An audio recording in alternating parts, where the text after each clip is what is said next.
I was diagnosed in May 2011. I had originally had symptoms about 4 years before that, but at the time I was a very heavy smoker and I had numbness in my arm, and my boyfriend's mum is an oncology nurse and had told me, that's smoking, that's bad circulation, so I kind of ignored it.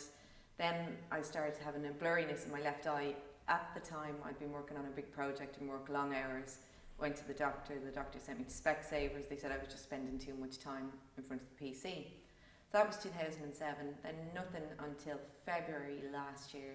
Again, the blurriness in my eye, but it went so quickly from a blurriness to I couldn't see it all out of my left eye in the space of about 4 days.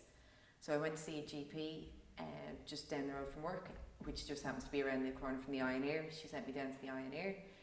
My mum came to meet me and said, "This sounds like what happened to your sister," because my sister had been diagnosed with MS the year before. So the minute I said my sister had been diagnosed with MS, I was out to St. Vincent's for an MRI the next day. That was in February. So then in March I was called back for a lumbar puncture. And then about 4 weeks later in May, I met with Dr. Kelly and Professor Tubridy, and they told me that they confirmed that it was MS.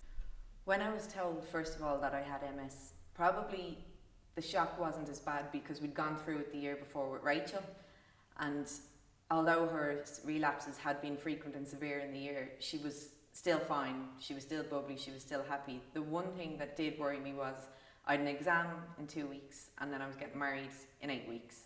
So they were the two things that were playing on my mind. I ended up not being able to do the exam. The stress of worrying about being diagnosed with MS and the exam led to another relapse, so I was on a course of steroids for 4 weeks.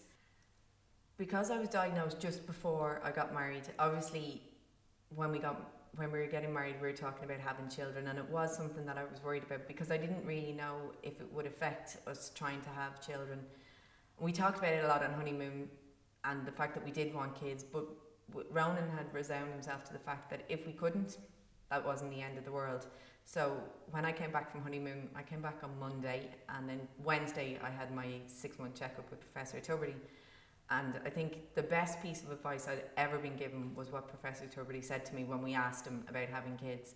He said, "Be the pregnant woman with MS, don't be the MS sufferer who's pregnant." And that was I think the light bulb moment when it was just live your life and don't let this stop you. Don't not try for kids because you're afraid either they'll have MS or you'll have difficulty. As long as you're healthy, there should be no problem. So that was a huge relief.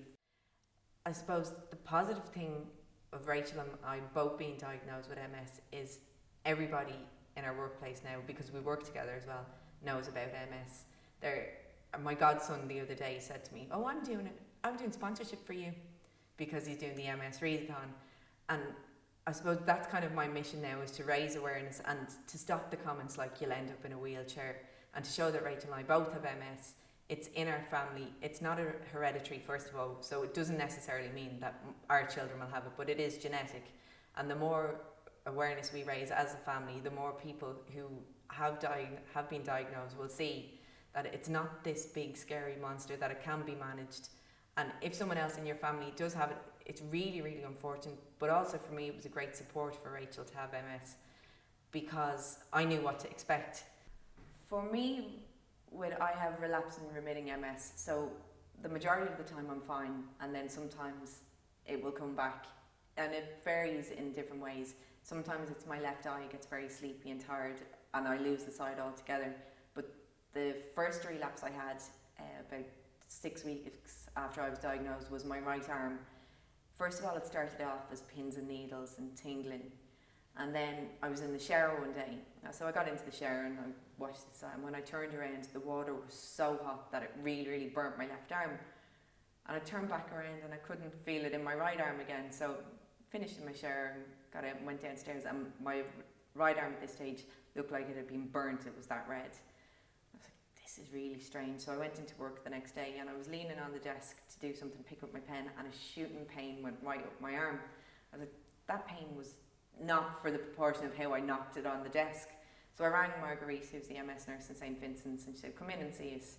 So I went in and they did what's called a pinprick test. So just like a little plastic toothpick, they did it in my left arm, and I could feel it, but it wasn't sore.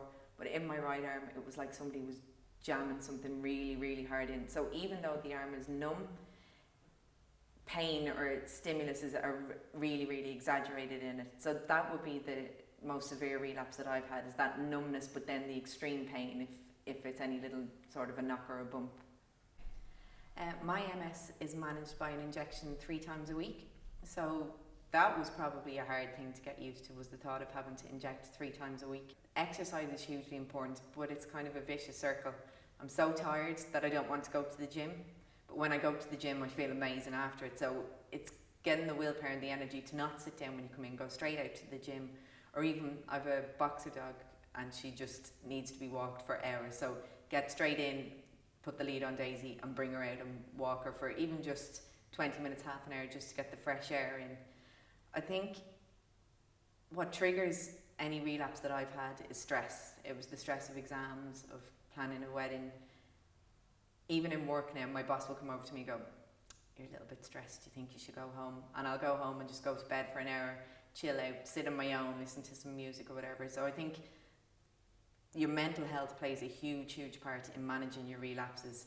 I notice straight away if I've had a few late nights in a row, or if I've had a stressful day in work, I start to feel numbness in my arm, or my left eye will start to get a little bit droopy. So taking care of yourself mentally as well as physically is hugely important in managing your MS. When I think about the future, I try not to think about the negative effects that MS may have. The one funny thing that always crops up, because we're looking to buy a house, I'm always kind of looking for a house that has a bathroom downstairs or is accessible. And that's the one thing that I think would bother me the most, not being able to get to the kitchen or not being able to go upstairs to bed. So I'm always trying to say to Ron, we should buy a bungalow. It'd be a great idea to buy a bungalow. But I think I try not to worry about disability too much, but it is something that always comes into your mind. I mean, even in the last year, I bought an automatic car rather than a manual car, just because it's easier. Like if my knees are at me or if my arm is sore, it's easier to drive an automatic car than a manual car. Hopefully it won't come to the stage where mobility is an issue, but if it is, it's something that we have to take one step at a time. I think my advice to someone who's newly diagnosed, first of all, is don't self-diagnose, don't be a Google doctor, and don't let comments that people say that may not mean to be offensive, but like the girl that said to me, "Oh, you'll end up in a wheelchair." People aren't always familiar with MS, and I think my one word of advice is educate people. If people say something like that, don't get offended, but help them to understand what MS is and how it affects people. And the biggest piece of advice that I could give anyone is look after yourself. Stay calm. If you need to take 5 minutes away from your desk and work, if you work in a stressful job, do, because being stressed is the worst thing that you can have to trigger a relapse. So look after yourself emotionally and physically as well, but emotionally I think we tend to forget, even if you have an illness, that sometimes falls by the wayside. So looking after yourself emotionally is the biggest piece of advice I'd give anybody.